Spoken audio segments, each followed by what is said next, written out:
तासामध्ये पाहायला मिळालेला आहे। राज्यामध्ये धान असेल, कापूस असेल, सोयाबीन असेल, हे खरेदी केंद्र सुरू झालेले नाहीत।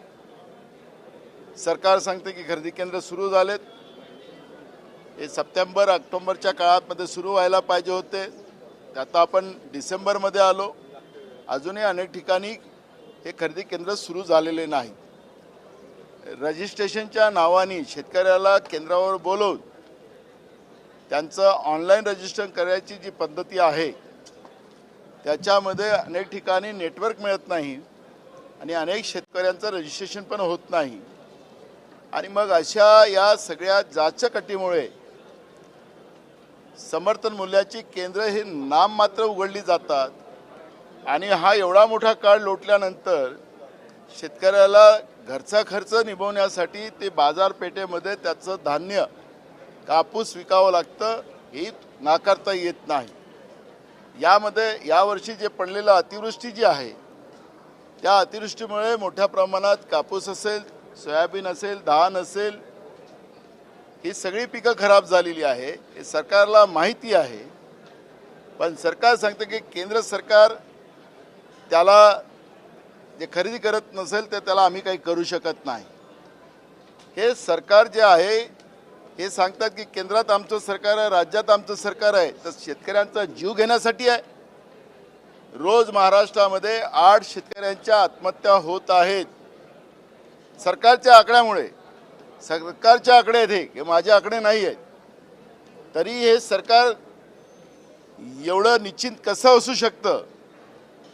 यांना शेतकऱ्यांच्या वेदना कळतं की नाही कळत? आणि म्हणून या शेतकऱ्याच्या विरोधात असलेलं हे सरकार जे महाराष्ट्रामध्ये आहे, या सरकारचा आम्ही आज सभागृहामध्ये निषेध केला, बहिर्गमन केलं, पण तरी हे सरकार गेंड्याच्या कात्रेपेक्षा भावना नसलेलं, जाळ असलेलं हे सरकार आता आम्ही पाहतोय। आणि म्हणून महाराष्ट्राच्या शेतकऱ्यांना मी आवाहन करतो की या आत्महत्या करू नका, या सरकारलाच आत्महत्या कशी करायला लावता येईल याच्यासाठी सगळ्यांनी एकजूट व्हावं असं आवाहन मी करतो। या सरकारकडून फार काही अपेक्षा कराव्यात अशी परिस्थिती आज नाही। आज तरी दुपारी आम्ही पुन्हा या सरकारवर शेतकऱ्यांच्या विषयावर अजून त्यांना सरकारला धारेवर पकडू अशी आमची भूमिका आहे।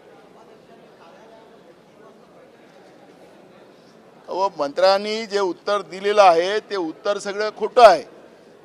आमची परंपरा अशी राहिलेली आहे की जेव्हा मंत्री उत्तर समाधानकारक देत नाही किंवा उत्तरच चुकीचं दिलं जात आहे लेखी, त्याच्यावर ते उत्तर राखून ते प्रश्न राखून ठेवला जातो।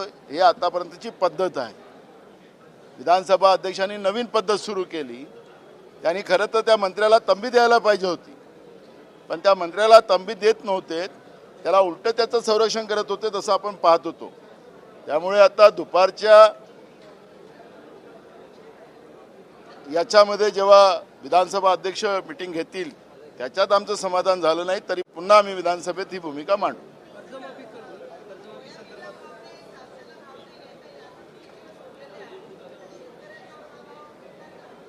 मिळणारच नाही, त्यांनी मान्य केलं। त्यांच्या पक्षाच्याही आमदारांनी भूमिका मांडली की कमी भावामध्ये खरेदी केला जातो आहे, हे त्यांच्या पक्षाच्याही आमदारांनी मांडलेलं आहे।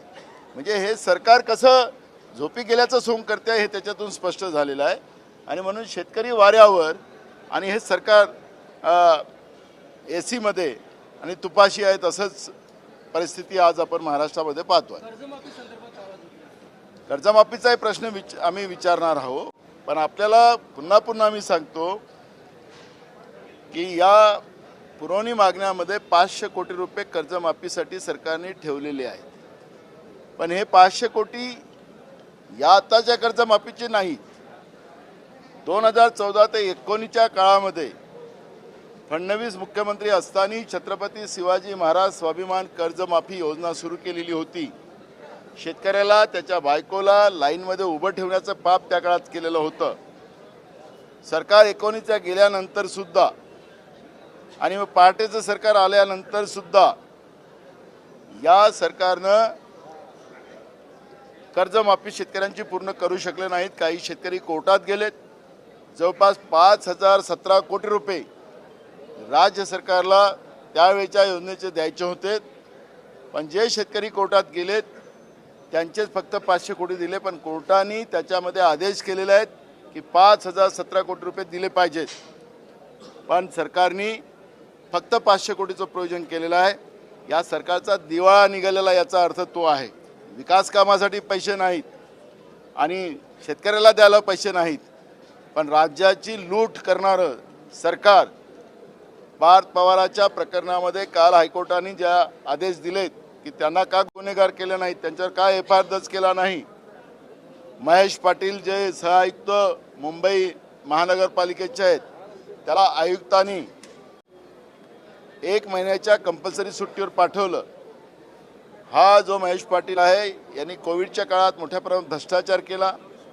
काही नेते, काही IAS, काही IPS अधिकाऱ्यांच्या नावाने जमिनी खरेदी केल्या गेलेल्या आहेत आणि सगळ्यांचा हा मेन सूत्रधार आहे. पण आम्ही कारवाई करतो असा दिखावा करण्यासाठी त्याला फक्त 1 महिन्याच्या सुट्टीवर पाठवलं. खरं तर त्याला बडतर्फ करायला पाहिजे होतं. पण बडतर्फ केलं तर आमची पोल खुलेल आणि म्हणून त्याला दाखवायसाठी 1 महिन्याच्या सुट्टीवर पाठवलं. तसंच पार्थ पवाराच्या प्रकरणामध्ये सुद्धा मान्य हायकोर्टाला यांना फटकारावं लागलं. आता तरी गुन्हा दाखल करतात का हे आम्हाला पाहावं लागेल.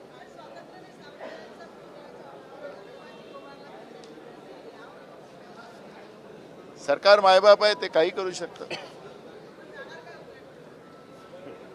हां.